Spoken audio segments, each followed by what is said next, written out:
수컷이나 암컷이나 흠 없는 것으로 드릴지며 만일 그의 예물로 드리는 것이 어린 양이면 그것을 여호와 앞으로 끌어다가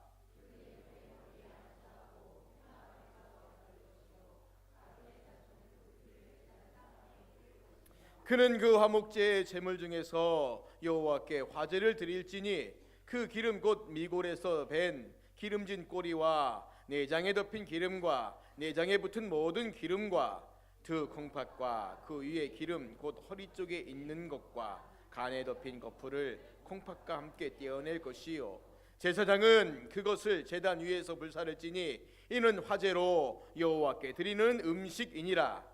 만일 그의 예물이 염소면 그것을 여호와 앞으로 끌어다가 그것의 머리에 안수하고 회막문에서 잡을 것이요 아론의 자손은 그 피를 제단 사방에 뿌릴 것이며 그는 그 중에서 예물을 가져다가 여호와께 화제를 드릴지니 곧 내장에 덮인 기름과 내장에 붙은 모든 기름과 두 콩팥과 그 위에 기름 곧 허리 쪽에 있는 것과 간에 덮인 거풀을 콩팥과 함께 떼어낼 것이요 제사장은 그것을 제단 위에서 불사를 찌니 이는 화제로 드리는 음식이요 향기로운 냄새라. 모든 기름은 여호와의 것이니라. 같이 읽겠습니다. 너희는 기름과 피를 먹지 말라. 이는 너희의 모든 초소에서 너희 대대로 지킬 영원한 규례니라. 아멘.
아멘. 감사합니다. 할렐루야. 할렐루야. 우리 옆에 분들과 같이 인사하겠습니다. 사랑합니다. 축복합니다. 우리 인사합시다. 사랑합니다. 예, 축복합니다. 예, 앞뒤로 보시면서 사랑합니다. 축복합니다. 오늘도 함께 하나님을 예배하는 자리에 하신 우리 모든 성도님들을 주님의 이름으로 축복합니다. 한 은행 사이트에서 돈에 관한 이야기가 써 있는 것을 본 적이 있는데 제목은 이런 것이었습니다. 돈에 대하여 꼭 배워야 할 중요한 교훈 5가지. 은행 사이트니까 돈에 대해서 뭔가 좀 가르쳐주고 싶은 게 있는데 제목은 이런 것이었어요. 돈 벌기, 돈 불리기, 돈 쓰기, 돈 빌리기, 그리고 돈 나누기였습니다. 뭐 제가 여기에서 돈 벌기에 대해서 얘기하겠습니까? 뭐 돈 빌리기에 대해서 얘기하겠습니까? 뭐 얘기할 줄 아시죠? 돈 나누기, 돈 나누기. 이렇게 기록되어 있었어요. 제가 있는 걸 그대로 읽어드리겠습니다. 오늘날 우리 사회는 극단적 이기주의의 병폐에 신음하고 있습니다.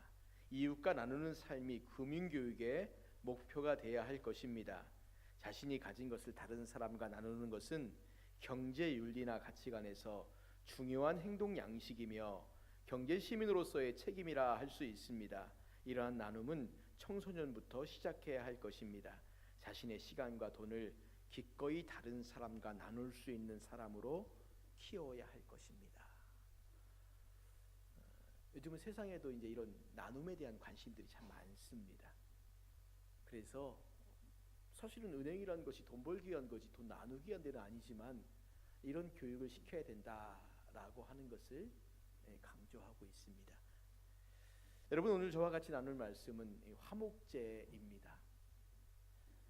제가 서두에 돈 나누기에 대한 이야기를 말씀드린 걸 보면 오늘 이 화목제는 그런 나눔에 대한 부분이 있다라는 것을 여러분이 보실 필요가 있고, 먼저 그렇게 지레짐작을 하시면서 그런 말씀 하시겠구나 들으시면 조금 더 우리가 말씀을 듣고 이해하는 데 도움이 될 것 같습니다. 이 화목제에 대한 부분은 오늘 우리가 읽은 본문의 말씀과 7장 11절부터 21절까지 말씀해 보면 한 번 더 반복되어 나옵니다. 이게 3장에서는 그냥 좀 딱딱한 내용의 말씀이라면, 어떤 재물을 어떻게 드려라 뭐 이 정도라면, 7장에 있는 말씀은 조금 더 상세한 규례가 나와 있습니다. 화목제를 어떻게 드려야 될 것인가에 대한 부분이 조금 더 상세하게 나와 있습니다. 보통 우리가 화목제를 드린다라고 말하면 2가지 경우에 화목제를 드렸습니다. 첫 번째는 죄와 관련이 있는 경우입니다. 두 번째는 죄와 관련이 없는 경우입니다. 이 2번의 경우에 화목제를 드렸습니다. 자, 그럼 먼저 죄와 관련이 있는 경우에 드릴 때는 어떻게 드리는가? 하나님과 이스라엘 백성들의 언약 관계가 깨어져서 그 사이가 불편한 거예요. 그럴 때 이 백성들이 제물을 드림으로 하나님과 화해하겠습니다, 화목하겠습니다 라고 하는 그런 마음을 가지고 드리는 제사가 화목제입니다. 그래서 어떤 의미로 본다면 속죄제와 좀 비슷한 성격을 가지고 있는 겁니다. 그래서 로마서 말씀해 보시면 예수님께서 이 땅에 오셨을 때 우리를 위한 무슨 제물로 드렸다라고 말합니까? 화목제물로 드리셨다라고 말하죠. 화목제물로 드리셨다고 말해요. 우리 예수님이 십자가에서 우리의 죄를 속하기 위해서 속죄제사인가라고 말하는데 화목제물이에요. 그런데 이 화목제물의 성격이 바로 죄와 관련이 있다는 겁니다. 아담과 하와가 범죄했을 때 그 전에 그들이 범죄하기 전에 하나님과 얼마나 친밀한 관계 가운데 있었습니까? 화목했죠, 화평했죠, 서로 사랑했죠. 그렇지 않습니까? 그래서 아담과 하와가 하나님과 에덴 동산을 같이 동행하고 걷기도 하고 그랬어요. 그런데 그들이 선악과를 따먹은 이후에 어떻게 변했습니까? 하나님을 두려워했어요. 하나님이 불편했어요. 하나님 부르시니까 어떻게 했습니까? 나무 뒤에 숨었어요. 왜 숨었냐? 그랬더니 무서워서 숨었다는 겁니다. 근데 무서운 이유가 뭐겠습니까? 죄 때문이죠.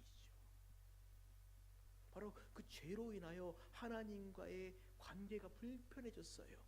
우리 인간들이 범죄함으로 말미암아 하나님 앞에 서는 게 두려워졌어요. 화목제사는 바로 그럴 때 이랬다는 겁니다.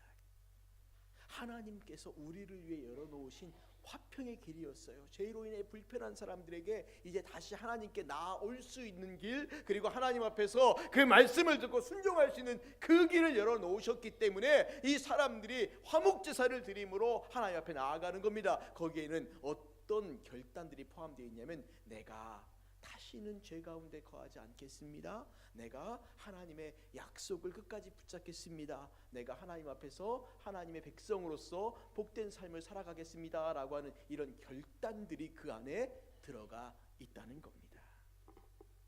그렇기 때문에 화목제를 드릴 때 이 백성들의 마음은 내가 하나님과의 관계가 다시 새로워지기를 소망하면서 드리는 제사가 바로 화목제다라고 보시면 됩니다. 두 번째는 죄와 관련이 없는 경우입니다. 이 경우에 드려지는 화목제 제사는 보통 세 가지의 이름을 갖고 있는데, 첫 번째가 감사제, 그리고 서원제, 자원제, 이런 이름으로 드려집니다. 이 모든 제사의 공통점인 뭐냐면 하나님의 구원이란 거예요. 구원에 대한 감사, 감격, 그래서 나를 하나님께 더 드리겠다라고 하는 결단과 약속입니다. 자, 보십시오. 죄로 인하여서 그 죄로 인해서 불편해진 관계가 화목해지는데도 화목제가 필요했지만 죄는 아니에요. 그런데 내가 하나님의 은혜와 사랑이 너무 좋은 거예요. 너무 감격스러운 거예요. 그래서 내가 하나님 앞에 더 헌신하겠다고, 더 결단하겠다고, 더 사랑하겠다고, 그리고 나에게 주신 것이 너무 감사해서 하나님 감사합니다 라고 드리는 그 모든 것들이 다 뭐라고요? 이게 다 화목제라는 겁니다. 여러분 생각해 보십시오. 사람과 사람 사이도 마찬가지지 않습니까? 두 사람 사이가 참 불편해요. 두 사람이 고민하는 겁니다. 어떻게 하면 이 관계를 풀어볼까 고민하다가 가서 밥이나 먹자. 그래 가서 밥 먹으면서 이런저런 대화 나누고 뭐 차도 마시고 뭔가 화목하기 위한 방법들을 쓰지 않겠습니까? 그런데 꼭 불편한 사람 만나서 그 문제 풀려고만 밥 먹겠습니까? 그렇진 않지요. 좋은 관계 속에 있는 사람들이 더 좋은 관계가 되기 위해서 밥도 먹고 차도 마시고 대화도 하고 그런 거지요. 화목제가 그렇다는 겁니다. 죄로 인하여 불편해진 하나님과 나와의 관계를 회복하기 위해서 드리는 제사이기도 하고, 그리고 하나님과 더 친밀한 가운데 나아가기 위해서 드리는 제사가 화목제이기도 했다는 겁니다. 그래서 하나님과의 나와의 관계 속에서 우리의 삶을 드리면서, 하나님 내가 당신을 더 사랑합니다, 감사합니다, 하나님 내가 하나님의 사역에 이렇게 동참하겠습니다, 나의 일생을 드리겠습니다 라고 하는 이런 자원하는 마음, 서원하는 마음, 감사의 마음, 이런 것들이 다 모아진 것들이 바로 화목제다라고 그렇게 보시면 되는 겁니다. 그래서 이런 화목제를 드림으로 하나님과 하나님의 백성인 우리와의 사이가 더 충만하게 되어지는 것이고 더 깊어지는 것이고, 그래서 하나님께서 나를 쓰시는 그 쓰심들을 더 삶 가운데 많이 체험하며 나가는 것이 바로 이 화목제 제사라, 우리가 그렇게 보시면 되겠습니다. 이게 하나님과의 관계 속에서 드려지는 화목제의 제사입니다. 그런데 화목제가 참 중요하고 의미가 있다라고 하는 것은 단순하게 하나님과의 관계 속에서만 이루어지는 제사는 아니란 거죠. 이 화목제는 제사 이후에 어떤 삶의 모습이냐가 더 중요했다는 겁니다. 번제를 비롯한 다른 제사는 그 제물을 다 하나님께 태워드리는 게 이게 특징입니다. 그리고 남은 것은 대부분 다 제사장의 몫이었습니다. 그런데 이 화목제는 하나님께 바쳐진 제물 가운데 우리가 오늘 말씀 읽다 보면 계속해서 정육점 기분 나지 않습니까? 내장에 붙은 기름과 콩팥에 붙은 기름과 간에 거풀과 뭐 계속 똑같은 말이 반복되잖아요. 이게 다 뭐냐면 그 내장 장기 안에 있는 뭐예요? 기름들입니다. 이것들을 다 모아다가 그것들만 하나님께 태워드리고, 그리고 나머지 뭡니까? 고기들이에요. 근데 오늘 이 3장 말씀에 보시면 고기를 태워드려라 이 말씀 하나도 없습니다. 전부 기름을 태워드리고, 뭐 피야 기본적으로 다 제단 사방에 뿌리는 것이 원칙이지만 이 피 말고 나머지는 다 내장에 붙어있는 기름, 콩팥 뭐 이런 것들만 태워드리라는 것이죠. 그러면 도대체 그 남은 고기는 어떡하라는 겁니까? 남은 고기 어떡하라는 말은 없어요. 그런데 7장으로 넘어가 보시면 이 남은 고기를 어떻게 처리해야 될 것이냐라고 말할 때, 어떻게 처리해야 되고 말할 때 그날에 다 먹으라고 그렇게 말합니다. 그날에 다 먹으라. 이 이야기 조금 이따 다시 또 한번 하겠습니다. 꼭 기억하십시오. 화목제에 남은 고기들은 다 어떻게 하라고요? 그날에 다 먹으라고. 그날에 다 먹으라고요. 자, 그런데 이 화목제는 보통 소나 양이나 염소 딱 이 세 가지 제물로 특징되어졌습니다. 그런데 소나 양과 염소 이런 것들은요, 가난한 사람들이 선뜻 내어놓기가 참 어려운 제물들입니다. 자, 속죄제로 소를 드리고 양을 드리고 염소를 드리고 비둘기 드릴 때는 이건 내 죄를 속하기 위해서 내가 어쩔 수 없이 드리는 겁니다. 그런데 화목제는 죄와도 관계는 있지만 감사제, 서원제, 자원제 이렇게 내가 스스로 자발적으로 드리는 것이기 때문에 때로 이 드리는 것이 참 부담스러울 수가 있어요. 그래서 대부분 이 화목제는 부유한 자가 드리는 제물이었다라고 그렇게 말합니다. 물론 가난한 자도 그 마음이 있다면 드렸겠죠. 그러나 부유한 자가 자신의 소유를 내어놓으면서 하나님께 제사를 드리고, 그리고 그 남은 고기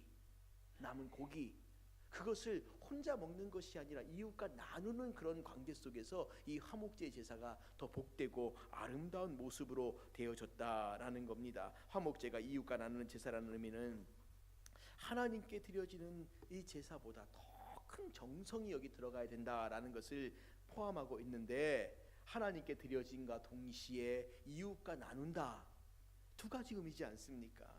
그래서 이 화목제는 제물에 대해서 한정을 짓는 부분이 있기도 하고 범위를 넓혀 놓은 부분이 있기도 한데, 한정을 지은 부분은 다른 것과 똑같아요. 이 화목제의 제물은 흠이 없어야 된다라고 말합니다. 1절 말씀에도 그렇고 6절 말씀에도 그렇고 똑같습니다. 흠이 없어야 된다라고 말하는데, 여기서 끝나지 않아요. 제물의 범위를 많이 넓혀놓는데 뭐라고 말하냐면 암수의 구별을 두지 않았다는 겁니다. 다른 제사에는 암컷이면 암컷, 수컷이면 수컷으로 제한을 딱 해놓았지만 화목제는 암컷이나 수컷이나 어느 것도 괜찮다라고 그렇게 말합니다. 이것은 사람들에게 더 많이 나눌 수 있도록 규정을 넓혀 놓으셨다는 겁니다. 거기다가 제사장은 백성들이 나누어 먹을 수 있도록 정결하게 다 모든 것들을 제사를 집례했다는 거지요. 인간의 몸에 해로운 기름과 피를 정확하게 떼어 놓아야 했고 내장을 깨끗하게 씻어야 합니다. 그래서 그것들이 하나님께 드릴 것들은 드리고 인간이 나눌 것들은 나누는데, 제물을 드리는 사람과 제사를 집례하는 제사장의 정성이 합쳐져서 하나님이 기뻐하시는 나눔의 제사를 드렸다는 것이 바로 이 화목제입니다. 당시 소나 양은 아무나 소유할 수 있는 것이 아니었습니다. 마치 여러분 우리나라 옛날에 마을에서 돼지 잡으면은 어떤 사람이 잡습니까? 가진 사람이 잡지요. 그렇죠.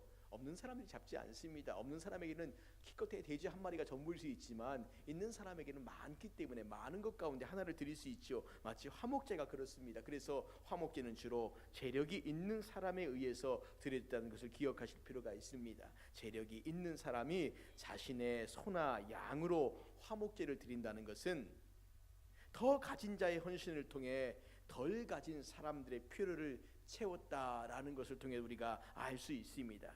그리고 이 화목제의 제물은 7장 15절에 보시면 그날에 다 먹으라는 구절이 나오고 있습니다. 이 구절을 통해 보시면 소 한 마리나 양 한 마리를 하루에 다 먹으라고 합니다. 여러분 생각해 보십시오. 소나 양 하루에 다 먹을 수 있을까요? 소 한 마리 드실 수 있는 분 없지요. 양 한 마리 드실 수 있는 분 역시 없습니다. 없어요. 그래서 이 말씀에 숨어있는 의미는 혼자 먹을 수 없다는 거예요. 혼자 먹지 말라는 겁니다. 반드시 다른 사람들과 나눠 먹으라는 겁니다. 이런 규정을 통해서 하나님, 그리고 재물의 나눔을 통해서 나눔과 섬김이 무엇인가 우리에게 가르쳐주고 있는데, 자, 말씀을 보겠습니다. 7장 15절부터 18절까지 말씀, 자, 앞에 화면에 나오고 있는데 한번 보실까요? 같이 한번 읽겠습니다. 읽습니다. 시작. 감사함으로 드리는 화목제물의 고기는 드리는 그날에 먹을 것이요 조금이라도 이튿날 아침까지 두지 말 것이니라. 그러나 그의 예물의 제물이 서원이나 자원하는 것이면 그 제물을 드린 날에 먹을 것이요 그 남은 것은 이튿날에도 먹되 그 제물의 고기가 셋째 날까지 남았으면 불사를 지니 만일 그 화목제물의 고기를 셋째 날에 조금이라도 먹으면 그 제사는 기쁘게 받아들이지 않을 것이라. 드린 자에게도 예물답지에 되지 못하고 도리어 가증한 것이 될 것이며 그것을 먹는 자는 그 죄를 짊어지리라. 자, 말씀을 잘 보십시오. 말씀을 잘 보십시오. 예물을 드리고 난 다음에 당일에 먹으라. 당일에 먹으라. 그리고 아니면 이튿날까지 먹으라. 제가 세 개를 말씀드려요. 감사로 드리는 제사는 당일에 다 먹어라. 서원이나 자원제는 이튿날까지 먹을 수 있지만 셋째 날에는 먹을 수 없다는 겁니다. 그리고 뭐라고 말씀하세요? 만약에 남겨두고 먹으면 그 제사 자체가 오히려 가증한 일이 될 것이고 그 남긴 것을 먹는 자는 죄를 먹는 것과 같다라고 아주 엄격하게 말씀하고 있는 겁니다. 그 남긴 것을 먹는 자는 죄를 먹는 것 같다는 거죠. 그러니까 욕심스럽게 소 한 마리 화목제로 드리고 난 다음에 그것 가지고 혼자 먹겠다고 쌓아두고 먹지 말고 나눠 먹으라는 어쩌면 관건적인 명령이 이 가운데 포함되어져 있다라는 것을 보셔야 합니다. 나눠 먹으라는 거예요. 나눠 먹으라고 말씀 가운데 정확하게 기록하고 있지는 않지만 너희들이 나눠 먹지 않으면 안 된다는 거예요. 나눠 먹으라는 겁니다. 오늘 우리 시대에 많은 교회들이 성장에 좋다라고 하는 프로그램들 참 많이 도입합니다. 교회를 새롭게 하려는 갱신 운동도 많이 하고 있습니다. 좋은 프로그램을 도입하고 좋은 강사를 초청해서 새롭게 되고자 하는 몸부림을 하고 있습니다. 이유가 뭘까요? 다 성장을 위해서입니다. 그런데 문제가 있습니다. 교회가 성장을 하면 더 이상 도전받지도 않고 자극을 받지도 않는다는 거죠. 지금 사실 한국의 교회들은 이런 문제에 다 걸려 있습니다. 그래서 어떻게 하든지 새로운 것을 찾으려고 노력을 하는데, 그런데 여러분, 새로운 것이 어디 있겠습니까? 하나님 말씀 안에 있는 것들이죠. 하나님 말씀 안에 있는 것들입니다. 모든 원칙이 성경에 다 있다는 거예요. 여러분, 어떤 교회가 건강한가? 어떤 교회가 건강한가? 어떤 교회가 성숙한가? 어렵지 않습니다. 교회 밖을 향하여 끊임없이 나누고 끊임없이 섬기는 일을 하는 교회가 병들지 않습니다. 이웃을 향하여 나누고 섬기기에 끊임없이 노력하고 섬기는 교회, 하나님이 기뻐하시는 모습으로 세워져 가고 성장해 갈 수 있습니다. 우리가 잘 아는 두 교회가 있습니다. 한국 교회가 정말 유명한 교회가 많은데 그 중에도 특별한 두 교회가 있는데, 한 교회는 깡통교회라고 그 이름으로 오히려 더 유명한 전주의 안디옥 교회가 있습니다. 선교를 하기 위해서 몸부림치는 교회입니다. 교회 예산의 한 반 이상은 늘 선교를 위해 힘을 씁니다. 대단한 교회죠. 이 교회는 교회 자체적으로 선교회가 있습니다. 바울 선교회라는 이름으로 선교회가 있어요. 우리 교회가 협력하고 있는 이스라엘의 왕윤선 선교사님이 바로 이 바울 선교회가 파송한 선교사님입니다. 대단한 교회죠. 한 교회가 선교회를 만들어서 세계 각국의 선교사를 파송해요. 그 정도로 선교에 힘을 쓰고 있는 교회입니다. 여전히 교회는 낡은 그 모습으로 그대로 있으니 새롭게 짓지 않습니다. 또 하나는 감자탕 교회라는 이름으로 유명한 서울 광염교회입니다. 섬김과 봉사를 하기 위해 아주 몸부림치는 교회입니다. 이 교회는 뭘 잘하냐면 구호를 잘합니다. 제가 듣기로는 교회에 앰뷸런스도 있다고 들었어요. 어디 사고 났다, 일이 생겼다 그러면 달려갑니다. 여기 목사님도 그런 구호 아마 저희가 자격증이 있다라고 제가 얘기를 들었어요. 엄청난 교회죠. 국내만이 아니라 외국도 달려갑니다. 어디 뭔가 도움이 필요한 곳이 있다 그럼 달려가요. 그 일들을 행합니다. 그러니 건강한 교회로 남아있는 겁니다. 오늘 참 많은 교회들이 건물 크게 짓고 죄송합니다 비자금 쌓아두고 뭐 이러다가 문제 생기고 어려움 생기고 그렇게 하는 일들 많이 생기지 않습니까? 근데 이 두 교회 정말 건강한 모습으로 그렇게 잘 세워져 가고 있습니다. 그럼 우리 은혜교회는 어떨까? 우리 은혜교회는 어떨까? 제가 처음 교회를 와서 참 놀랬던 것 중에 하나가 저기 중국 신장 쪽 우르무치 쪽에 있는 학생들을 섬긴다라고 그래요. 그래서 아니 무슨 이 가까운 중국도 아니고 저기 멀리 신장에 있는 학생들을 섬기나 깜짝 놀랐어요. 고등학생 때도 대학생 때도 교인들이 같이 돈을 모아서 그 학생들을 이렇게 세워나가는 일들이 있었습니다. 물론 이제 그들이 다 졸업을 했기 때문에 그곳에 인지를 하지 않고 있지만 오늘 우리 교회도 그런 일들을 계속하려고 발버둥을 치고 있습니다. 캄보디아의 고진석 선교사님 협력 파송에서 정말 힘에 넘치도록 섬기고 있고 그곳의 사역자인 요한 전도사님 섬기고 있고 협력 선교사들 섬기고 있습니다. 또 국내의 농어촌 교회도 섬기고 있습니다. 힘이 되는 대로 더 많은 곳에 더 여러 사람들을 섬기려고 발버둥을 치고 있고 최근에는 우리 캄보디아에 우리가 협력해서 같이 세워놨던 그 베델센터에서 학교를 운영하고 있는데 이 학교의 학생들 섬기려고 또 노력하고 있습니다. 작년 말인가 우리 고선교사님이 연락이 왔어요. 요즘 캄보디아가 이상하다는 겁니다. 왜 이상하냐 그랬더니 캄보디아가 외국 자본, 외국 NGO, 외국 선교사들에게 뭔가 자꾸 압박을 가한다는 거예요. 그래서 어떻게 압박을 가하냐 그랬더니 그들이 세워놓은 건물들이나 이게 많지 않습니까? 또 수익 사업도 좀 하고 있고요. 나름대로 뭔가 건수만 생기면 세금을 물리려고. 근데 그것도 보통 세금이 아니라 세금을 왕창 물려가지고 거기 못 버티고 나가게 만들려고. 근데 베델센터에서 방과후 학교를 하고 있습니다. 영어를 가르쳐요. 아이들에게 한 50여 명 가르칩니다. 유치부 아이들부터 해서 중학생, 고등학생, 초등학생들까지 해서 다 가르치는데 이 아이들에게 정말 최소한의 도움을 받고 있다는 거예요. 학교를 운영해야 되니까. 근데 이것도 잘못 걸리면 수익 사업이라 그래서 세금을 왕창 두들겨 맞고 잘못하면 아무 일도 못하게 생겼다는 겁니다. 그래서 제가 기도하고 고민하다가 학생들에게 돈을 받지 않기로 결심을 했다는 거예요.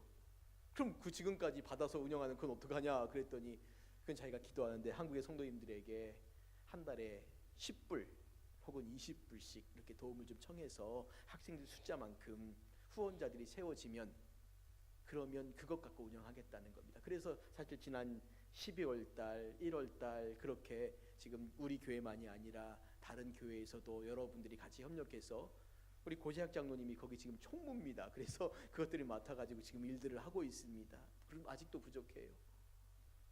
그래서 제가 그걸 생각하면서 고 장로님하고 이런 얘기를 해봤어요. 야, 한 달에 10불 이러니까 감이 안 쓰시죠? 그냥 10,000원, 한 달에 10,000원, 한 달에 20,000원. 죄송합니다. 여기 계신 분들에게 10,000원, 20,000원 크지 않습니다. 그렇죠?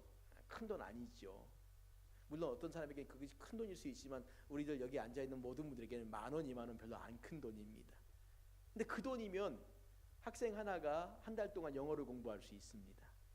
공짜로. 그래서 우리 교인들 가운데 그것에 대해서 같이 마음을 모아서 이렇게 하는데 전 그때마다 참 감사해요. 사실은 고선교사님 그런 연락 올 때마다 마음이 늘 무겁습니다. 왜냐면 우리가 지금 힘껏게 하고 있는데 지금도 힘든데 뭘 자꾸 해달라고 저렇게 얘기하나 이 마음 때문에 참 힘들 때가 있는데 그런데도 기도하다 보면 그래 저게 필요한 건데 저게 필요한 건데 여러분 이 시대의 화목제의 의미가 바로 그런 의미가 있지 않습니까? 약한 자에 대한 강한 자의 사회적 책임입니다. 가진 자가 가지지 못한 자에 대한 사회적인 책임 이것이 단지 우리나라 안에서만이 아니라 우리보다 더 약한 나라와 약한 사람들을 향해서 우리의 마음이 우리의 손길이 그렇게 나가는 거죠. 왜냐하면 우리도 약할 때 우리도 가난했을 때 우리보다 더 강한 나라가 더 부자의 나라가 우리에게 도움의 손길을 펴서 우리가 오늘 여기까지 왔기 때문에 그렇지 않습니까? 바로 이 화목제주사는 그런 의미가 있다는 거지요. 약한 자가 강한 자가 약한 자에게 가진 자가 못 가진 자에게 그래서 이 율법을 보면 하나님께서 농사를 지을 때도 이것을 똑같이 얘기하고 있습니다. 어떤 겁니까? 농사를 열심히 지어서 곡식을 거둘 때 밤 모퉁이에 있는 것들은 베지 말아라. 혹시 이삭이 떨어지면 떨어진 거 줍지 말아라. 과일 딸 때 다 따지 말고 남겨두어라. 왜요? 그거 누구 거라고 말하냐면 가난한 자, 과부, 고아, 외국인, 나그네 이런 사람들의 것이니까 너 받은 은혜 너만 갖지 말고 그렇게 너로 인하여 주신 은혜를 다른 사람도 갖게끔 하라. 그게 화목제라는 겁니다. 주신 것 가지고 나만 가지고 살지 말고 다른 사람들과 나누면서 살아가라고. 나누면서 살아가라. 이제 예화 하나만 들고 마치겠습니다. 여러분 헤비타드 운동에 대해서 들어보신 적이 있을 겁니다. 간단하게 말하면 집이 없는 사람들에게 집을 지어주는 그런 운동입니다. 원래 이 헤비타드 운동은 밀라드 풀러라고 하는 한 미국 변호사가 시작한 운동인데 가난했지만 아주 독실한 그리스도인인 이 풀러가요. 나이 30살 때 자신의 능력으로 백만장자가 되는 큰 성공을 거둡니다. 그리고 이 사람이 또 무슨 꿈을 꾸냐면 내가 백만장자가 되었으니까 나이 40에는 천만장자가 되리라. 이 꿈을 또 꿔요. 그런데 이 꿈을 가지고 막 살아가는데 얼마나 무리해서 이랬든지 그에게 어느 날 심장 발작증이 옵니다. 그리고 심장이 나빠져서 당신은 무리하면 죽습니다. 이 말을 들으니까 그가 그때부터 겁이 나요. 그런데 거기다가 또 하나 그의 아내가 돈만 추구하는 의미 없는 삶을 살 수 없다라고 하면서 남편에게 별거를 요구했습니다. 당신 지금까지 돈만 바라보고 살아오는데 당신하고 못 산다는 겁니다. 하나님과 아내를 극진히 사랑했던 풀러는 가정의 위기를 맞자 하나님 앞에서 새롭고 의미 있는 삶을 찾게 되었고 1965년 전 재산을 다 팔아서 가난한 사람들에게 나누어 주고 기독교 공동체인 코이노니아 농장에서 하나님 앞에 기도하면서 하나님의 인도를 기다렸다고 합니다. 하나님 내가 어떻게 살아가야 합니까? 그런데 그가 기도하는 가운데 하나님이 어떤 말씀을 주시냐면 신명기 15장 7절과 8절의 말씀을 주시는데 이런 말씀입니다. 내 하나님 여호와께서 내게 주신 땅 어느 성읍에서든지 가난한 형제가 너와 함께 거주하거든 그 가난한 형제에게 내 마음을 완악하게 하지 말며 내 손을 움켜쥐지 말고 반드시 내 손을 그에게 펴서 그에게 필요한 대로 쓸 것을 넉넉히 구워주라. 기도하는데 이 말씀을 주신 거예요. 풀러가 이 말씀을 받고 아내랑 같이 기도하면서 이게 우리의 삶이구나 라고 해서요 1973년에 아프리카 자이레로 가서 가난한 흑인들을 위해 집을 지어주기 시작했고 1976년에 오늘날의 국제 헤비타드가 창설되었습니다. 이렇게 헤비타드 운동은 전능하고 선하신 하나님께서 모든 사람이 다 인간다운 거처에서 존엄하게 살 수 있는 재원을 주셨다는 그 믿음에서 시작됐고요. 세계 곳곳에서 26분마다 한 채의 헤비타드 주택이 지어지고 있고 2004년도에 100개국에서 17만 5천 채, 2005년도에 20만 채, 지금은 아마 더 많을 거예요. 점점 더 많은 집이 없는 가난한 사람들에게 지어주고 있습니다. 그런데 이 헤비타드 운동을 말할 때 빼놓을 수 없는 분이 있다면 바로 미국의 39대 대통령이었던 지미 카터 대통령입니다. 이분 참 재밌는 분이에요. 재임 시에 미국에서 가장 인기 없는 대통령. 미국의 대통령이 아무리 엉망으로 해도요 재선을 합니다. 2번 해요. 그래서 이번에 트럼프가 이렇게 난리를 피는데 재선할까 뭘까 고민하는데 할 것 같다는 사람들이 많이 있긴 합니다. 그런데 이 지미 카터는요 재선을 못해요. 딱 한 번밖에 못합니다. 지미 카터를 이기고 대통령이 된 사람이 바로 레이건 대통령입니다. 그런데 카터는 오히려 대통령에서 물러난 이후에 더 빛을 발했던 사람인데 그는 퇴임 후에 카터 센터를 설립한 다음에요 세계 각국의 분쟁 지역에 가서 분쟁 해결사로서 조정 역할을 다 합니다. 우리나라에 2번 큰 문제를 해결했는데 1994년 6월 달에 개인적으로 북한 방문해서 김일성 주석과 만나서 핵 문제를 해결했고요. 2011년도에도 한번 또 북한을 방문했습니다. 우리나라만이 아니라 전 세계에 그런 일들을 열심히 합니다. 그런 수고의 결과로 2002년도에 노벨 평화상을 받습니다. 또한 앞에서 언급한 것처럼 국제 헤비타드 운동 가운데 참석해서요 그가 여전히 이 집 짓는 사역들을 계속해서 감당하고 있습니다. 연세 많으신 이분이 집 질 때 그럼 이렇게 팔짱 딱 끼고 이렇게 지시할 것 같죠? 아닙니다. 작업복으로 딱 갈아입고요, 망치 들고 올라가 정말 집을 직접 지어요. 지미 카터 대통령에게 왜 매년마다 이 일에 이렇게 힘을 씁니까? 라고 질문을 받을 때마다 항상 그 질문한 사람에게 이렇게 되물었다고 합니다. 당신은 아픔이 희망으로, 고통이 기쁨으로 바뀌는 것을 본 적이 있습니까?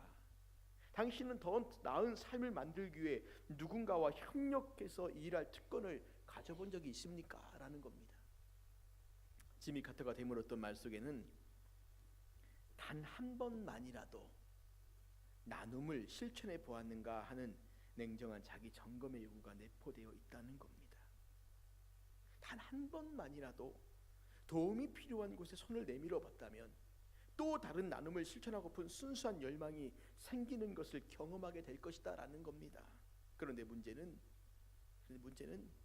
그 단 한 번을 언제 어떻게 시작하느냐 하는 겁니다. 내 이웃을 내 몸과 같이 사랑하고 도움이 필요한 곳에 손길을 내미는 것이 가치 있는 일이다 하는 것을 많은 사람들이 다 알아요. 그거 모르는 사람 없습니다. 정말 도움이 필요한 곳에 도움의 손길을 내밀어야지, 그래 맞아 해야지, 다 알아요. 그런데 단 한 번만이라도 이 아는 것을 행동에 옮겨본 사람들은 아는 사람보다 그 숫자보다는 터무니없이 적다는 거죠. 알긴 알지만 행하는 사람은 없다는 겁니다. 한 번만이라도 정말 내 것을 내놓아서 나보다 더 약한 사람들을 위해서 내 시간을, 내 물질을, 내 재능을 사용하는 사람들의 숫자는 많지 않다는 거예요. 그런 중요한 건 알아요. 아 그래 저게 참 좋은 일이야, 이건 아는데 그렇게 못한다는 겁니다. 안 한다는 겁니다.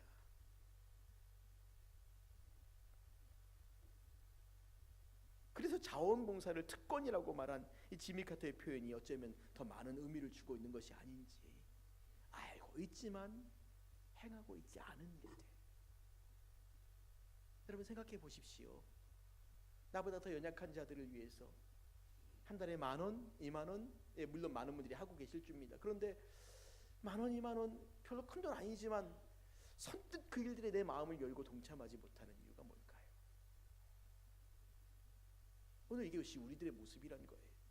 나를 위해서 돈 쓰는 거 별로 아깝지 않습니다. 여행 갈 때 몇십만 원씩, 100만 원, 몇백만 원 쓰는 거 별로 아깝지 않습니다. 내가 먹고 내 옷 사는데 돈 뭐 몇만 원, 몇십만 원 쓰는 거 별로 아깝지 않습니다. 밥 먹고 나서 커피 한 잔 딱 마시는 거 뭐 쉽게 할 수 있습니다. 아이들을 위해 뭔가 쓰는 거 쉽게 할 수 있습니다. 그런데 다른 사람을 위해서, 그것도 생판 모르는 사람들을 위해서, 나보다 가난하고 연약한 자들을 위해서 무엇인가를 쓰는 것에 대해서 우리가 잘하지 못할 때가 있지 않습니까? 단 한 번만이라도 우리가 해본다면 그 다음에 두 번째, 세 번째는 보다 쉬울 건데 그 단 한 번의 일들을 안 해요. 못합니다. 안도윤 시인의 너에게 묻는다라는 시를 읽어드리므로 오늘 말씀을 정리하겠습니다. 연탄재 함부로 발로 차지 마라. 너는 누구에게 한 번이라도 뜨거운 사람이었느냐. 사랑하는 성도님들, 하나님께서 기뻐하시는 게 뭘까? 왜 이 제사를 말씀하시면서 화목제를 말씀하실까? 우리의 신앙은 하나님께만 드려지는 것이 참된 신앙의 모습은 아니라는 겁니다. 하나님께 드려짐과 동시에 그 드려짐의 사랑과 섬김과 나눔들이 이웃을 향해 펼쳐질 때 그것이 온전한 신앙의 모습이고, 하나님을 믿는 사람들 안에서는, 그리고 하나님 믿는 사람들의 모임 가운데서는 그 바깥을 향하여서 우리에게 주신 은혜와 사랑을 나눌 수 있는 힘들이 있어야 되고 그 삶을 마땅히 살아가야 한다는 겁니다. 그게 바로 화목제입니다. 하나님께 드리되 그 드린 것이 이웃과 나눠지는 삶, 나에게 주신 것들 가지고 이웃과 나눌 수 있는 삶.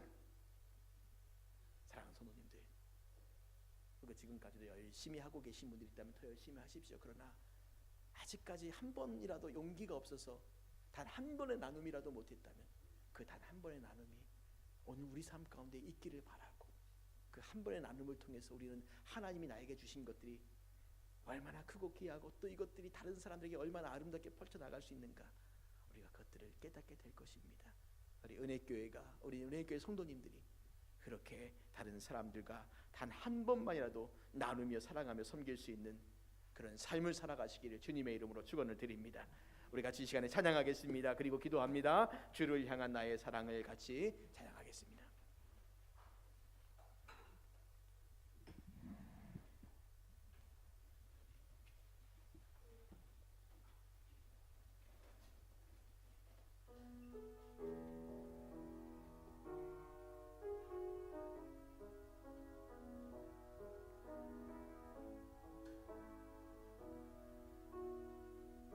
주를 향한 나의 사랑을 주를 향한 나의 사랑을 주께 고백하게 하소서. 아름다운 주의 그늘 아래 살며 주를 보게 하소서. 주님의 말씀 선포될 때에 땅과 하늘 진동하리니 나의 사랑 고백하리라. 나의 구주 나의 친구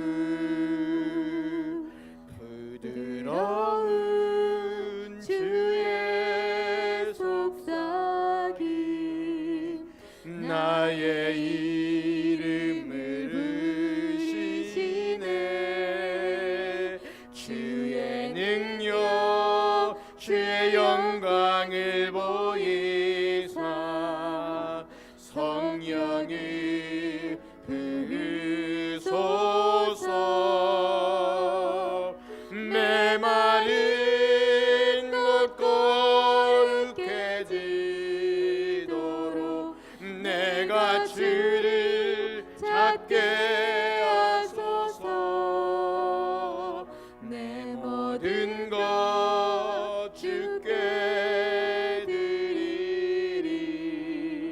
나의 구주 나의 친구 온 마음으로 주를 바라며 나의 사랑 고백하리라. 나를 향한 주님의 그 크신 사랑 간절히 알기 원해. 주의 은혜로 용서하시고 나를 자녀 삼아 주셨네. 나의 사랑 고백하리라. 나의 구주 나의 친구.